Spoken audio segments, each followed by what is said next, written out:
Hey Saggies, welcome to your storytime reading. We're going to do a little romance edition here with this, taking a look into matters of the heart for Sagittarius, Sun, Moon, Rising, Venus placements. So let's get into it, see what's going on for y'all. All right, let me shuffle these cards here, see what's going on for our Saggies in love and relationships. Okay, nice. So, first character coming out, most likely Sagittarius, very soon. Clearly decide what you want so that it comes to you now. Figure it out. What you confused about, boo? Probably because of that Mercury retrograde, right? But you in the clear now. We are, I think, at this point officially, maybe it might be a couple more days out of that post-shadow phase, but you are getting more clear, okay? Within the next week, for sure, you should have a better idea of what you're trying to do it with, who you're trying to do it with. What you're trying to do, what you're trying to do and who you're trying to do it with. Yeah, there we go. So, clarity is coming. Our other character, we do have codependency. Addictions are affecting your romantic life, okay? So, Sagittarius could be connected to someone that is dealing with some sort of addiction. This all doesn't always have to be like substance abuse or anything like that, but this person could be very codependent on our Sagittarius. That may be something that is coming through here as well, okay? Our Sag could provide some sort of stability, security, for this other character. So let's see. Okay. So the plot theme here between the two of these individuals is trust. The situation is calling for you to have faith. All right. So I'm getting somebody that might have a bit of an anxious attachment style. And then I'm kind of seeing Sagittarius, you might be a little bit more on the avoidant side, but at the end of the day, they share the same core wound, which is a lack of trust. The avoidant doesn't want to get close because, when they've gotten close to people in their past, they always did them dirty or some shit, right? Even some of the closest people to them were probably like the worst people to them. But for the anxious attachment, like, they feel the need to like kind of hover and maybe be a little more clingy and, kind of want to be attached to the hip and whatnot because they don't trust, that when this person is not with them, that their relationship is still good, that they're still solid, okay? This person can sometimes come through having like a lot of insecurities, and when they're not together, this might be someone that's like constantly checking in, what you doing, where you at, where you put your location on. Look, it might not be that bad, but it could be, okay? So ultimately, though, what the two of these people have to work on is trust, okay? They're working on the same things. It just kind of shows up for each of them differently.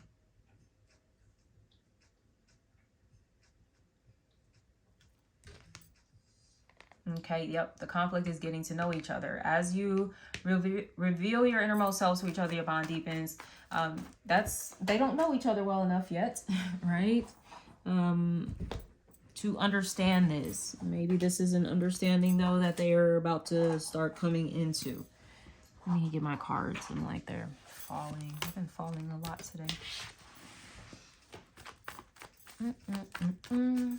But yes, this is the challenge here.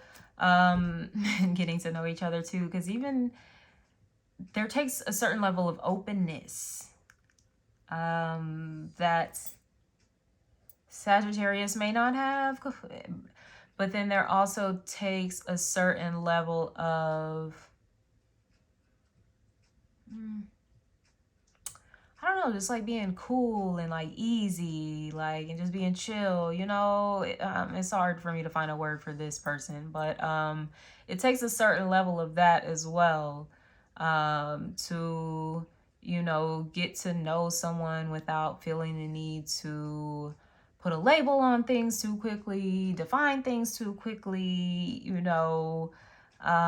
This is a really interesting dynamic between these two characters. Let's pull some tarot before we move further along with the romance angels. I want to see what's coming up in the cards if I could without a million motherfucking, yeah, okay. Because this motherfucker over here, look, sorry, Sagittarius. This could be flipped, you know, flip it if you need to. Sagittarius do miss this person. Like I said, the anxious, avoidant, they do be missing the people that they be detaching from and be acting all like, yeah, whatever. I can let you go. It's easy. Because, you know, I'm just so enlightened anyways. I see the higher meaning and the purpose behind this, whoop-de-woo, but deep down I miss the fuck out of you. All right, Sagittarius or whoever this cross watcher is, motherfucker, like... Look, I'll just wrap shit with y'all because we can. We're fire signs, right? We can do that. That's why I love fire signs. So, codependent over here. Let's see what is going on with they ass. They ass, yo ass. Why I want to say they ass, yo ass, Boaz. Oh my God. What is... Look. Somebody waiting on their Boaz or some shit.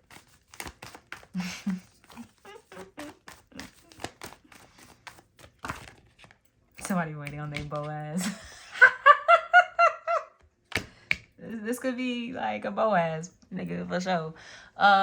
So yeah, like that's what makes this person codependent. They like waiting on like the emperor to come into their life and like take care of them and save me, kind of damsel energy or whatever. Yeah, this is someone who might always be in a relationship. It could also be someone who is like heavily reliant on like their father. Not to say that's a bad thing, but you know, when it gets to a certain age, I mean, and it's different for everybody. I know we all hit, you know, rough spots in life and stuff like that. But yeah, this is someone who hasn't really been independent, okay? Hasn't had to be independent.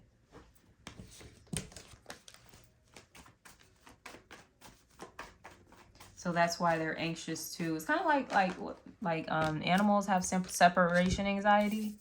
Is that type of thing. Like this person has like separation anxiety or some shit. Yeah, the Six of Cups, trust, clarifying trust. Yeah, like building that trust requires a sense of openness, kind of letting the guards down, not being pushy, not being controlling here. Codependent people can kind of, in their own way, it can be really subtle. Like some of the manipulations to kind of get what they want.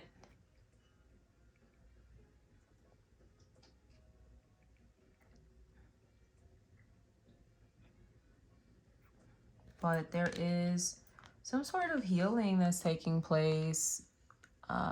Coming back together. We do have reconciliation. If this is a situation where we've been kind of getting a really consistent message of like separations for like the past few zodiac signs, it seems, but also like coming back together.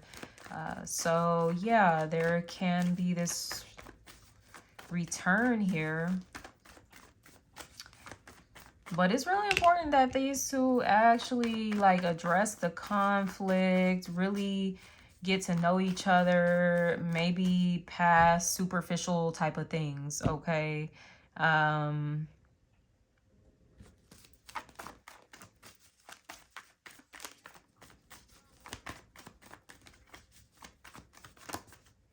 Superficial, surface level type of, yeah, no. Can't do none of that. It's time to get real here with this getting to know each other. Yeah, time to get real, time to be honest, to be truthful.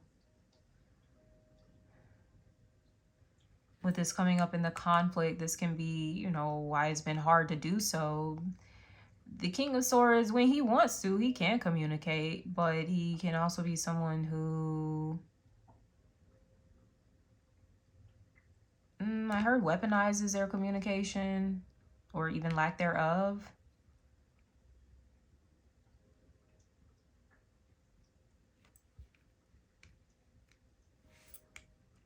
They might use it as like a defense mechanism or some shit, and like they're gonna have to get past that. Also, you know, that could be you too.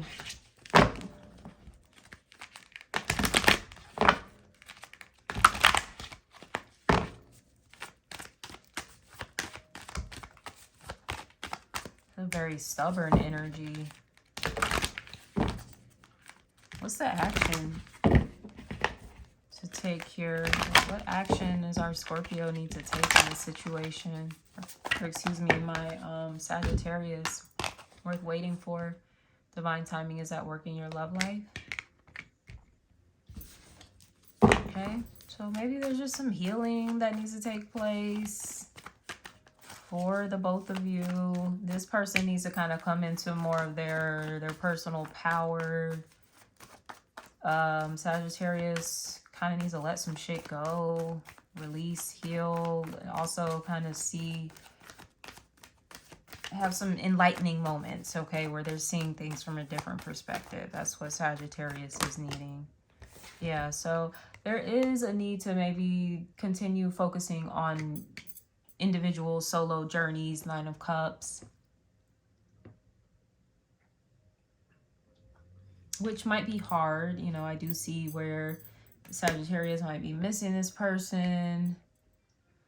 Even over here, you know, and this is a feminine that I'm seeing here, but with the Emperor coming up on her side, it's like she's thinking about the Emperor.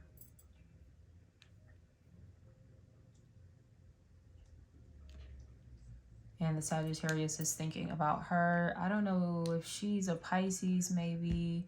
She, he, them, whoever.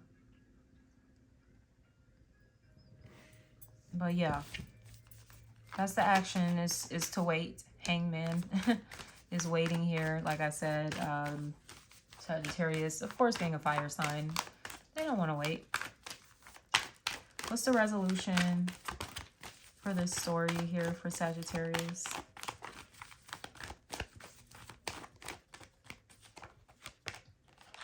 Flirts. Extend your lighthearted energy to others. So the two of them at a certain point are going to reconnect, start flirting again. It's kind of like a whole new cycle is going to start here, is what it seems. But like I said, that on both ends there seems to be some healing, some growth. Yeah, they're going to come through with the flirtation, having fun. Things are going to feel light and innocent all over again. The two of these individuals, they have a very like childlike connection. Something, they could be very silly, goofy together. It's super cute, actually.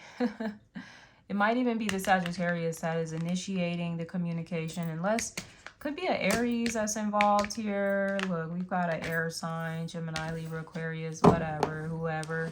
But yeah, there is going to be communication opening up again between the two of these individuals. It might be a little bit more of a wait. Maybe Leo season. Yeah, it could be Leo season when they end up reconnecting. Finally on a more like romantic level. Okay. So with that being said, I'm going to wrap up this reading here. If this resonated, please like, leave me a comment, subscribe to my channel if you haven't already. And until next time, sending you so much love. Take care. Bye.